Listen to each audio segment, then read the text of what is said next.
Good evening my dear students. कल के video में मैंने आप लोगों को इस चैप्टर का शॉर्ट आंसर दिया था। आज के वीडियो में हम लोग आज इसके लॉन्ग आंसर को देखेंगे, जिसमें आपका पहला क्वेश्चन होगा, discuss the role of a bright mother in making him a scientist in detail. मतलब discuss the role of a bright mother, या ब्राइट की माँ की भूमिका का वर्णन करो in making him a scientist, उसको एक वैज्ञानिक बनाने में, इन डिटेल, विस्तार से। तो इसका आंसर देखने के पहले हम आप लोगों को बता दें कि जो लोग हमारे चैनल पर नए हैं, कृपया वो हमारे चैनल को सब्सक्राइब कर लें। और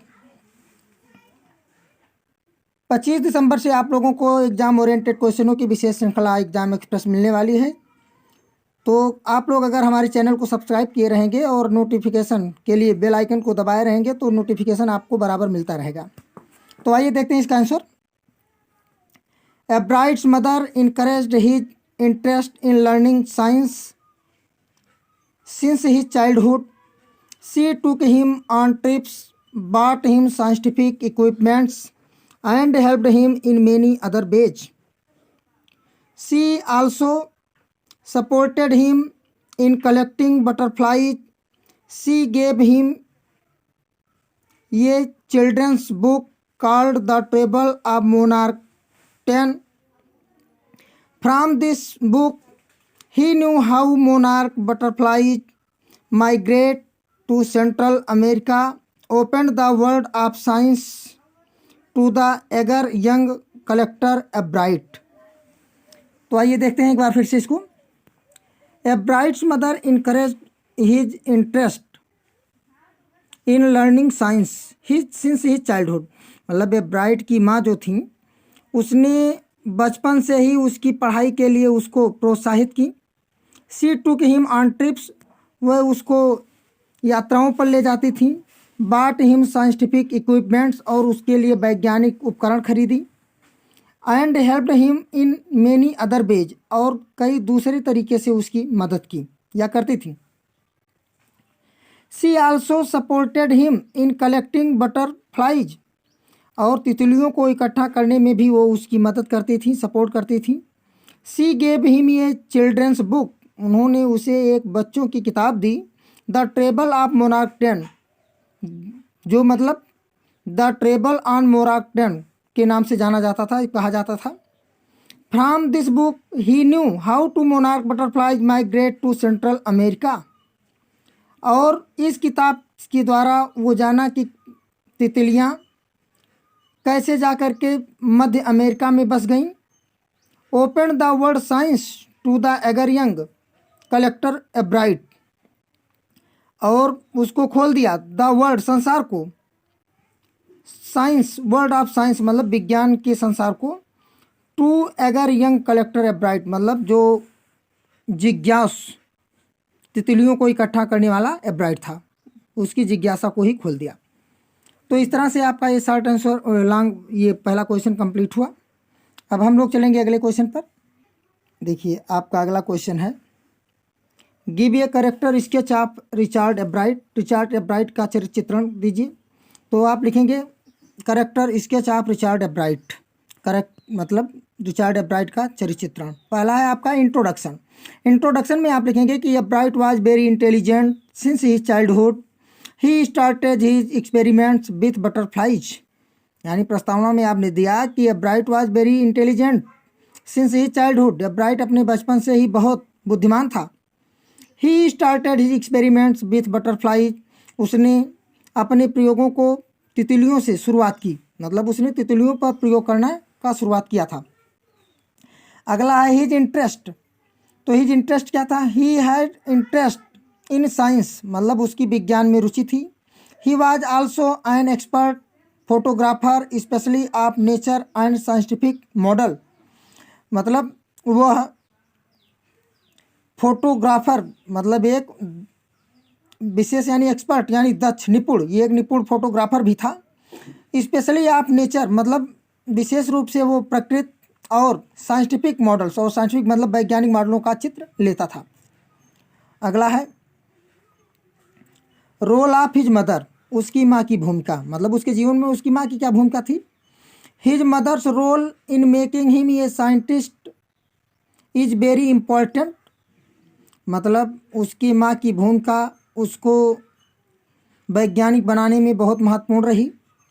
she always encouraged him in learning when he was child, मतलब she always encouraged him in learning, मतलब हमेशा पढ़ने के लिए वो उसको प्रोत्साहित करती थी। व्हेन ही वाज चाइल्ड, जब वो बच्चा था। She took him on trip, वो उसको यात्राओं पर ले जाती थी। शी बॉट एंड टेलीस्कोप, मतलब she bought him telescope, microscope, camera, mounting material etc, मतलब उन्होंने उसके लिए टेलीस्कोप, माइक्रोस्कोप, कैमरा और पर्वत पर चढ़ने वाले सामानों को खरीदा, मतलब वो सब उसके लिए खरीद दी। अब हम कंक्लूजन देखेंगे। इसके कंक्लूजन आप देंगे कि his father died when he was in 3rd standard, मतलब उसके पिता की मृत्यु हो गई थी जब वो 3री कक्षा में था। He became a famous scientist by the help of his mother and his own curiosity, मतलब वो एक प्रसिद्ध वैज्ञानिक बना, वो स्वयं मतलब अपनी माँ की सहायता से और अपनी जिज्ञासा से, मतलब उस जिज्ञासा के कारण ही वो वैज्ञानिक बन सका था। हर चीज़ को जानने के लिए उसके अंदर जिज्ञासा होती थी। तो इस तरह से आपका ये क्वेश्चन कंप्लीट हुआ, मतलब एक करेक्टर स्केच ऑफ रिचर्ड एब्राइट। अब हम लोग अगले क्वेश्चन को देखेंगे। आपका अगला क्वेश्चन है, how did एब्राइट discover N unknown insect hormone, मतलब एक अनजाने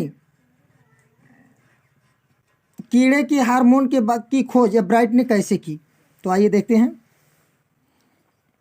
when एब्राइट was in his 2nd year in high school, मतलब जब एब्राइट अपनी उच्च शिक्षा के 2रे वर्ष में था। His research led to his discovery of an unknown insect hormone, तो उसकी जो खोज थी ये एक नए हार्मोन, मतलब एक कीड़े के हार्मोन के अनुसंधान पर ले गई, अनजाने कीड़े के हार्मोन पर ले गई। इनडायरेक्टली, अप्रत्यक्ष रूप से, it led to his new theory on the life of cells, मतलब इनडायरेक्टली अप्रत्यक्ष रूप से it led to his new theory, मतलब उसके सिद्धांत को ले गई on the life of cells, कोशिकाओं के जीवन पर। ही ट्राइड टू आंसर ये वेरी सिंपल क्वेश्चन, मतलब उसने एक बहुत आसान से प्रश्न का उत्तर देने की कोशिश की। What the purpose of the 12 टिनी gold spots on A monarch pupa was, मतलब कि मोनार्क प्यूपा जो थे उनके ऊपर 12 सुनहरे धब्बों का उद्देश्य क्या है। टू प्रूव, सिद्ध करने के लिए। एब्राइट and one other student built a device, मतलब इसको सिद्ध करने के लिए एब्राइट और एक दूसरे विद्यार्थी ने एक मशीन बनाई। दैट शोड, जो दिखाती थी, that the spot bear producing a hormone, कि वो जो धब्बे थे वो एक प्रकार का हार्मोन उत्पन्न कर रहे थे। It was necessary for the butterflies full development, और ये तितलियों के पूर्ण विकास के लिए बहुत आवश्यक था। तो इस तरह से आपका ये क्वेश्चन भी कंप्लीट हुआ। अब हम लोग अगले क्वेश्चन को देखेंगे जो इस चैप्टर के लॉन्ग आंसर का अंतिम क्वेश्चन होगा। हाँ, इसी आपका लास्ट क्वेश्चन है। Failure should be our teacher not our undertaker, justify this statement with reference of the chapter, मतलब चैप्टर के संदर्भ की सहायता से आप ये सिद्ध कीजिए, दिखाइए, जस्टिफाई कीजिए कि failure should be our teacher, कि असफलता हमारे अध्यापक होने चाहिए, नॉट आवर अंडरटेकर, वो हमारे सहायक नहीं होनी चाहिए। तो आइए देखते हैं इसका answer. Failure should be our teacher, असफलता को हमारा अध्यापक होना चाहिए, गुरु होना चाहिए, नॉट आवर अंडरटेकर, हमारे सहायक नहीं होनी चाहिए। इट इज ट्रूली सेड, ये सत्य ही कहा गया है, सत्य कहा जाता है। When एब्राइट was in 7th grade, जब एब्राइट 7वीं क्लास में था, 7वीं कक्षा में था। He got a hint of what real science is, तो उसको एक संकेत मिला कि वास्तविक विज्ञान क्या है। व्हेन ही स्टार्टेड ये county science fair and last, मतलब जब उसने एक काउंटी मतलब फेयर में एक विज्ञान मेले में गया। ही वॉज वेरी डिसअपॉइंटेड, वो बहुत निराश था। When he saw that everyone had won something, कि हर कोई कुछ ना कुछ जीत गया। But he had won nothing, लेकिन वो कुछ नहीं जीता। He realise that the winners had tried to do real experiments, उसने महसूस किया कि विजेताओं ने वास्तविक प्रयोग करने की कोशिश की। बट ही डिड नॉट, लेकिन वो ऐसा नहीं किया। Further a bright worked hard, फिर आगे चल कर के ब्राइट ने कठिन परिश्रम किया। एंड ओन मेनी प्राइज, और बहुत से पुरस्कारों को जीत लिया।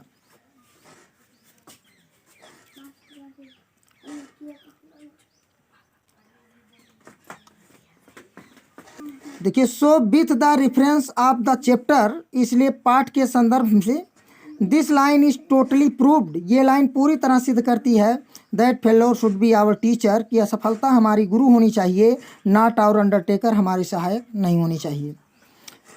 तो इस तरह से आपका ये भी लॉन्ग आंसर कंप्लीट हो गया। अब अगली वीडियो में अगले चैप्टर के शॉर्ट और लॉन्ग को करवाऊंगा। और एक बार फिर मैं आप लोगों से कहूँगा कि जो लोग कृपया हमारे चैनल पर नए हैं, चैनल को सब्सक्राइब कर लें और इस वीडियो को ज़्यादा से ज़्यादा शेयर करें, और पसंद आया हो तो लाइक ज़रूर करें।